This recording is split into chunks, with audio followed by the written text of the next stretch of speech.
Hey guys, welcome back to another impressions video on another game that I beat recently, and that game is Final Fantasy VII, the remake for the PlayStation 4. I did play this on the PlayStation 5, a little bit of a complicated way that I played this game. I don't own the physical version.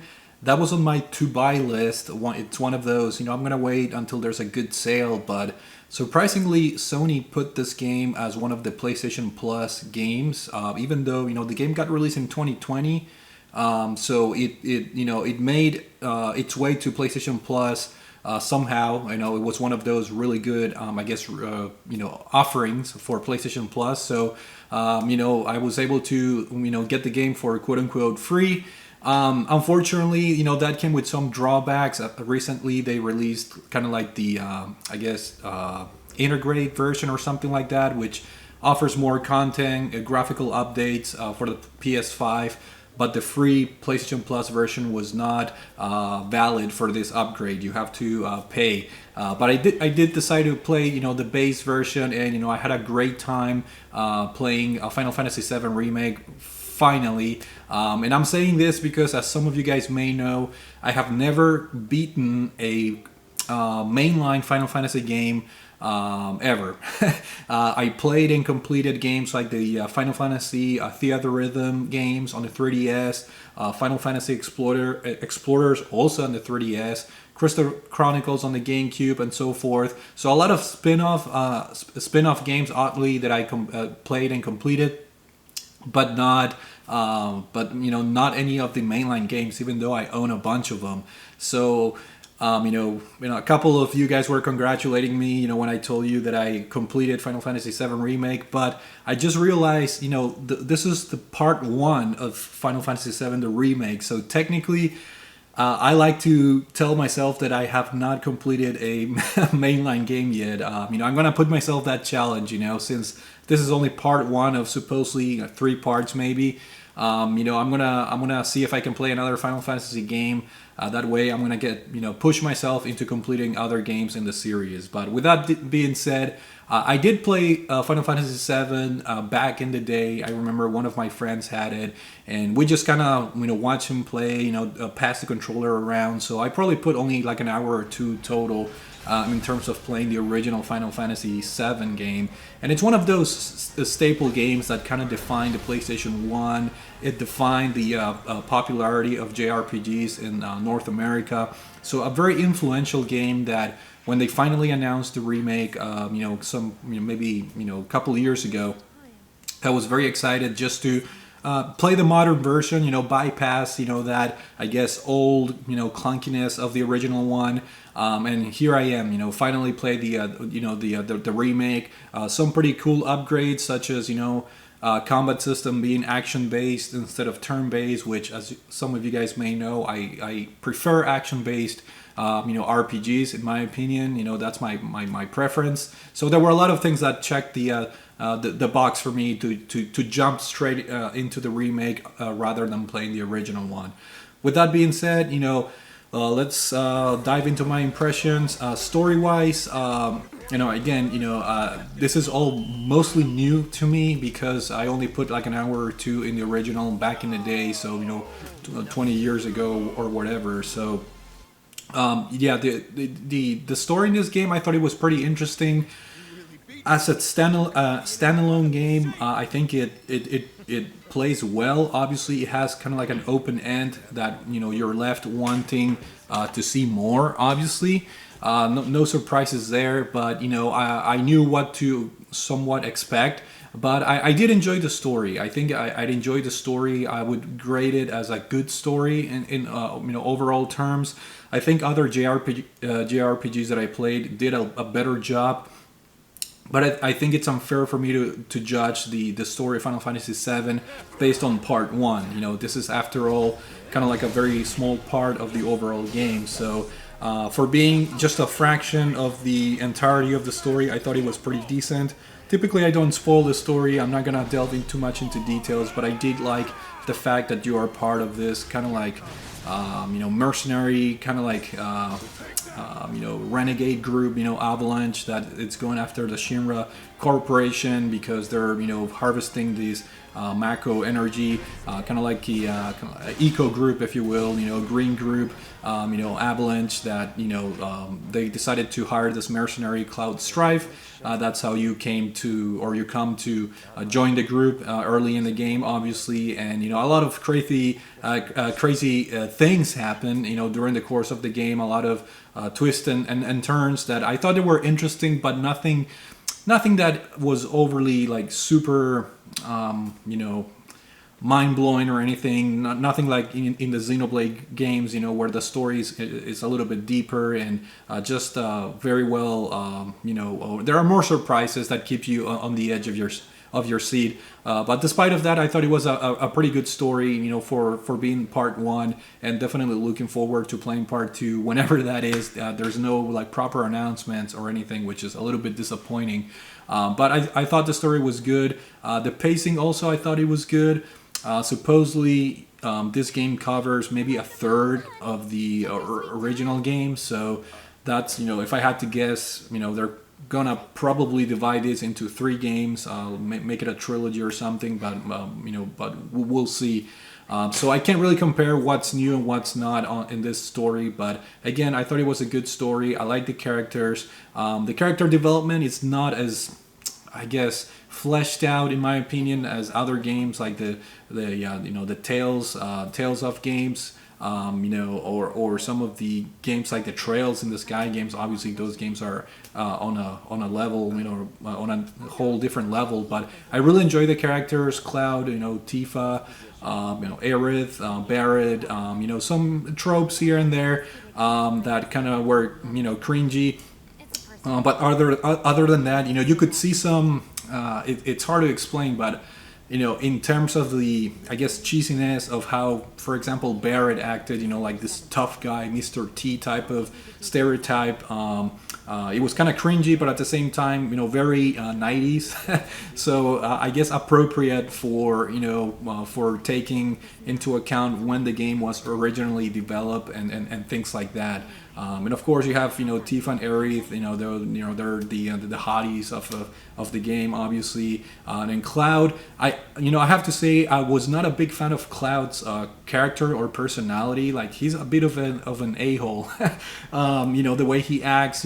I don't know if there's a particular reason that will be revealed in the other parts of Final Fantasy VII, but I thought his personality was just way too cold, and I understand he was trained as a elite soldier, so I don't know if that has anything to do with it.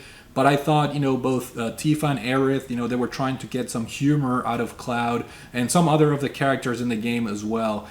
So, the way he acts is just way too cold, way too, brush everything over his shoulder, which I thought it was kind of like annoying. So I wasn't a very big fan of Cloud.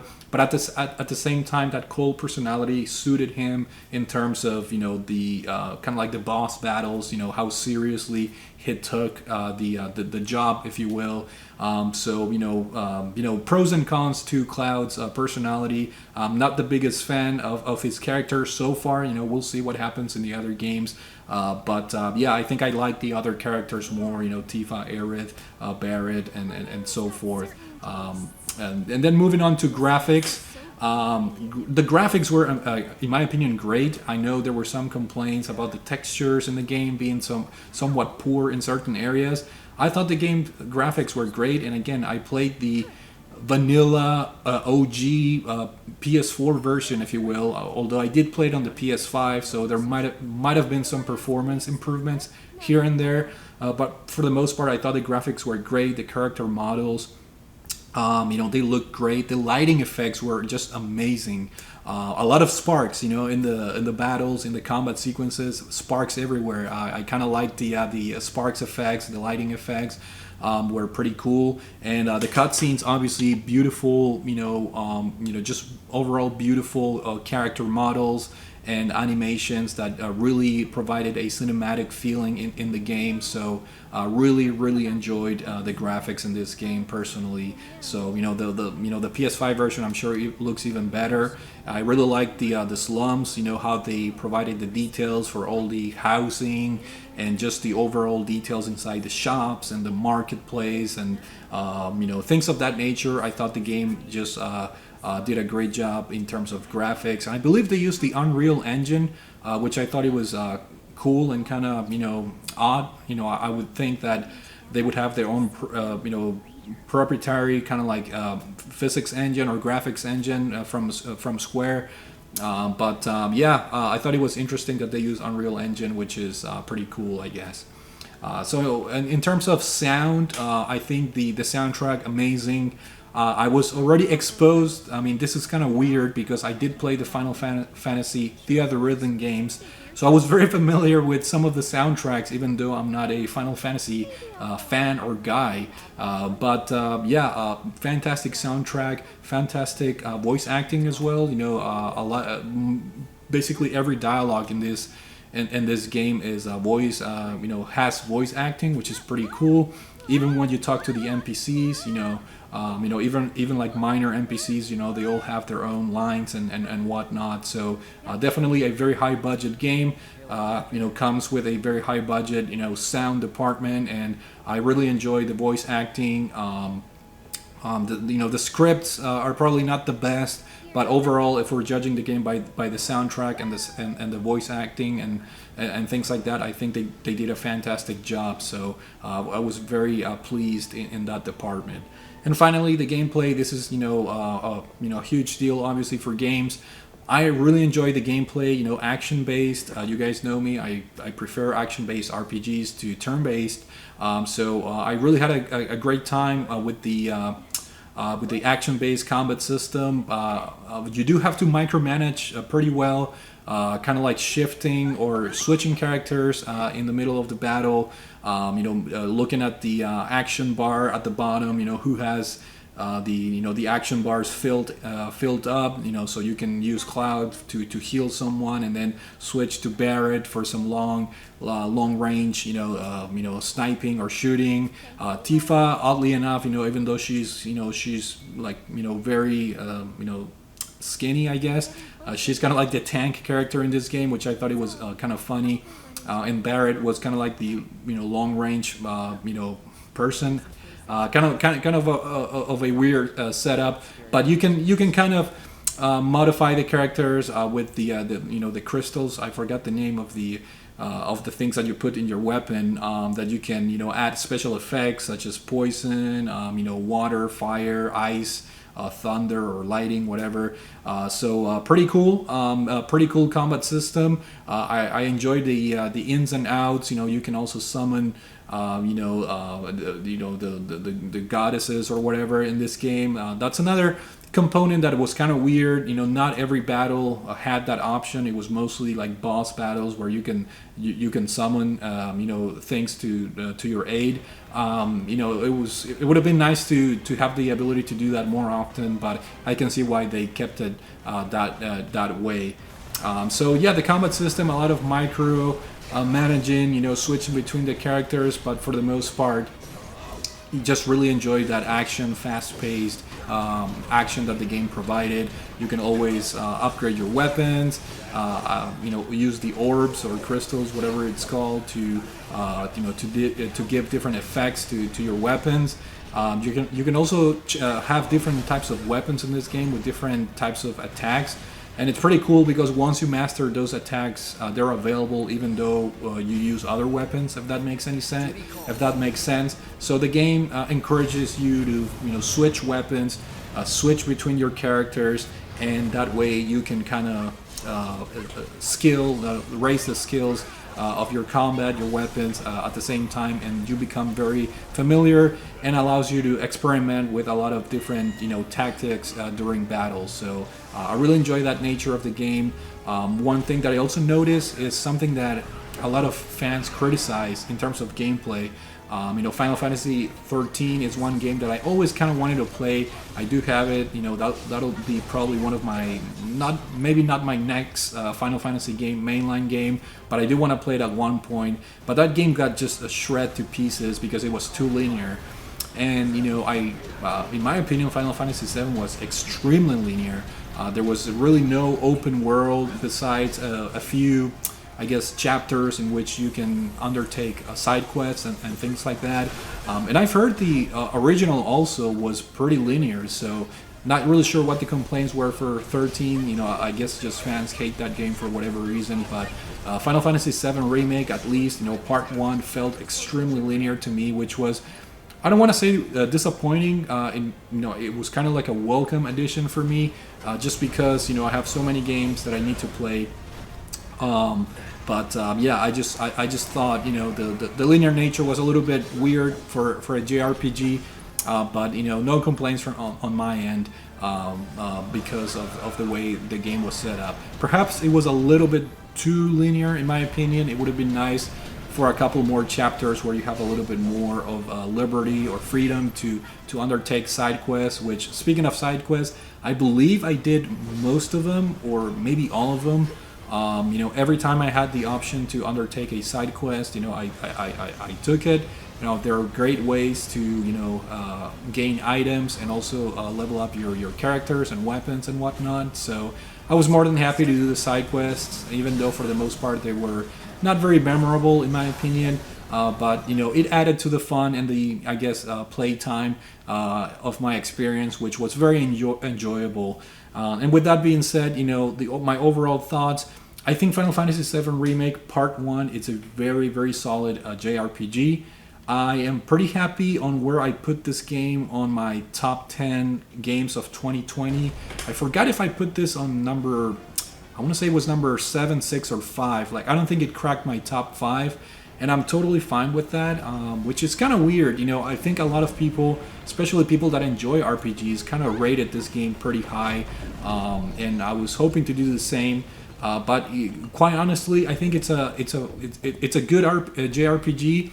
But there's no way I'm gonna put it, you know, in terms of, you know, other JRPGs that I enjoyed more, like the Xenoblade games, for example, or, you know, the Trails in the Sky, you know, trilogy, for example. I enjoy those games way more, and I'm wondering if it has to do with the fact that this is not a quote-unquote full Final Fantasy game. I'm wondering if the story is gonna get better in part 2, 3, and 4, whatever, however many parts they decide to make. So I'm looking forward to the point that I picked up the original game, you know, Final Fantasy VII, the original game, on Steam as of recent, because I'm kind of tempted to, you know, find out what happens in the story, you know, where Final Fantasy VII goes from here.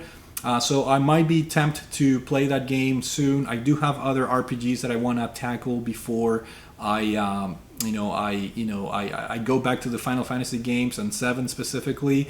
So that's why I'm a little bit disappointed that there are no plans or no announcements as of yet for when Part 2 will be released. Final Fantasy 16, for example, got announced. You know, and that, you know, that was surprising to me. I'm like, what, you know, just release Part 2 and 3, you know, soon, so we can put closure to this fantastic game. Again, to me, so far, nothing out of this world, but a very enjoyable JRPG that I'm looking forward to playing. You know, Part 2 and 3 and 4 and 5, however many parts they decide to make hopefully in the near future. But other than that, hopefully you guys enjoyed this video. Thank you for watching, and I will see you all later. Take it easy.